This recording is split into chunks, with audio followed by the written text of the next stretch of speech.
একটু চুল নিয়ে কথা বলতে চাই।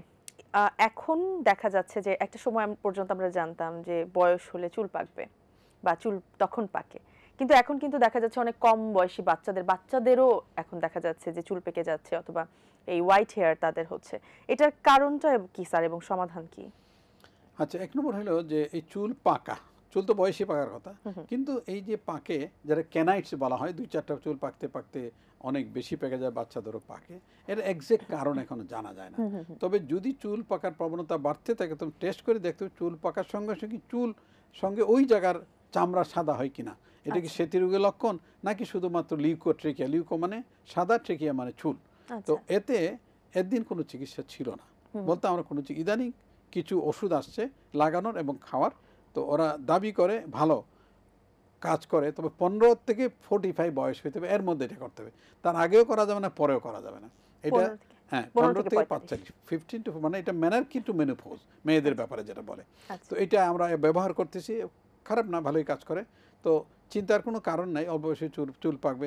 চুল না পড়লেই হলো। চুল থাকলে পাকার একটা ব্যবস্থা করে, কিছু না হলে রং তো করা কোন যায়। কোন একটা সলিউশন বের করা সলিউশন যাবে। বের। স্যার একটা ফোন আছে, আমরা ফোনটা নিচ্ছি।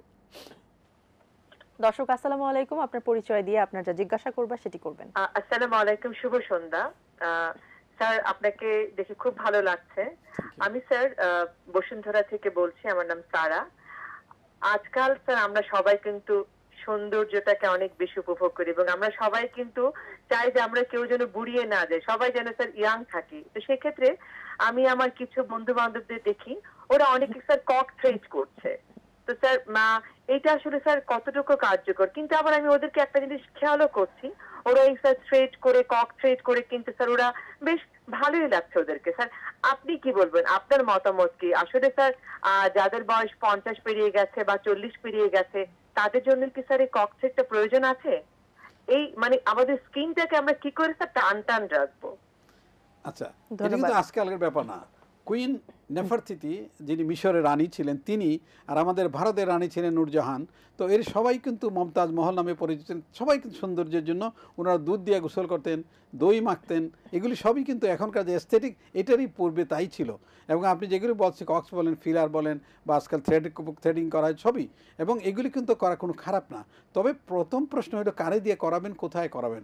আপনার রোলস রয়েস গাড়ি আছে, এখন যদি এমন ড্রাইভারকে দেন, ওস্তাদের সাগরেদ দিয়ে তাহলে ড্রাইভার তো অ্যাক্সিডেন্ট করবে। তো সেই অ্যাক্সিডেন্ট যাতে না হয়, একটা ভালো এক্সেরিকে যাবেন, দেখবেন যে কে ভালো এক্সেরি কাজ করে, তার মাধ্যমে করাবেন। এটা আমি আপনাকে উপদেশ করি, 45-50 বয়সে অবশ্যই করাবেন। 15-16 বছরে কিন্তু করবেন না। এটা করবেন 45-এর পরে, মেনোপজ যখন হয় বা মেনোপজ হয়ে গেছে মেয়েদের জন্য, এটা করবেন। ছেলেরাও আজকাল করে। তবে এটা আমি উপদেশ দিই সবাইকে, এটা যেন করে। আর বেশিরভাগ ঢাকা শহরে আমার ছাত্রছাত্রীরাই করে, এবং এর মধ্যে অনেক ভালো আছে, অনেক নতুনও আছে।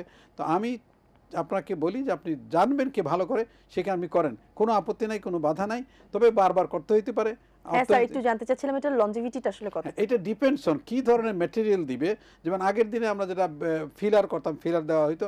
তো ফিলার দেখা যেত, ফিলারের যে মেটেরিয়াল, এটা অ্যাবজর্ব হয়ে যায়, আবার করতো। ইদানিং কক যেটা বলছে যে মিক্সড ফিলার দেওয়া হয়, এটা আবার অনেক দিন থাকে। যেমন আচ্ছা। বটক্স, বটক কি একটা বটুলিনাম টক্সিন, একটা ব্যাকটেরিয়ার টক্সিন। এটা দিলে স্কিন টান টান হয়, খুশটা থাকে না, এটা একটা ওই স্কিনের প্যারালাইজ করে। তো এটা কয়েকবার দিতে হয়। অতএব না হলে হয় কি, পরের বারে 1 বছর পরে দেখা গেলো আগের চেয়ে বেশি বুড়ি লাগে, তো সেই জন্য বা বুড়ো লাগে, সেই জন্য এটা বারবার করতে হবে। তো আগে থেকে প্রস্তুতি নিতে হবে হাজব্যান্ডকে, বা নিজে যদি পয়সার যে কোনো সমস্যা নাই, তাকে আগে থেকে ঠিক করতে হবে যে আমার কিন্তু এটা বারবার করতে হবে। তো হাজব্যান্ড স্বাভাবিক মানে খুশি মনেই টাকাটা দিবে, যেহেতু ওয়াইফকে অনেক সুন্দর লাগবে, সুন্দর এবং লাগবে। তার সেই চোখের মেন্টালিটি সৌন্দর্যের জন্য সে কিন্তু টাকাটা খরচ করবে। আচ্ছা, এবং সেই মেন্টালিটি নিয়ে এটা কোনো আসলে আনতে হবে। নিরর্থক খরচ না, এটা একটা ভালো খরচ।